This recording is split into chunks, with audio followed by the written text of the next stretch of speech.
microplastics are becoming a pretty big problem in our waterways. And so a microplastic is anything that is a piece of plastic that is 5 millimeters or smaller. And a lot of people, when they think about microplastics, think about microbeads. So the little tiny plastic beads that come in different face washes and exfoliants. But microplastics can actually come from any plastic that ends up in the environment.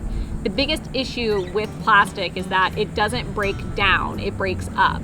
It's not biodegradable. So as plastic ends up outside in the sun and the wind, it'll break up into smaller and smaller pieces, but those pieces are still pieces of plastic.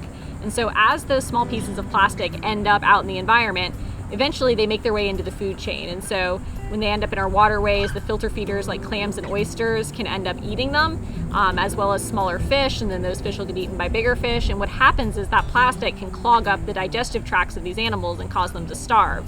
And then eventually, as you have the plastic working its way up the food chain, it can end up in certain species that humans eat and become a public health issue as well.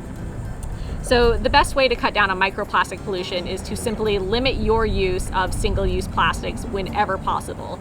So transition over to using things like your reusable grocery bags, your reusable straws, water bottles, coffee containers, things like that, but also checking the ingredients labels on some of the products that you use to make sure that they don't contain plastic.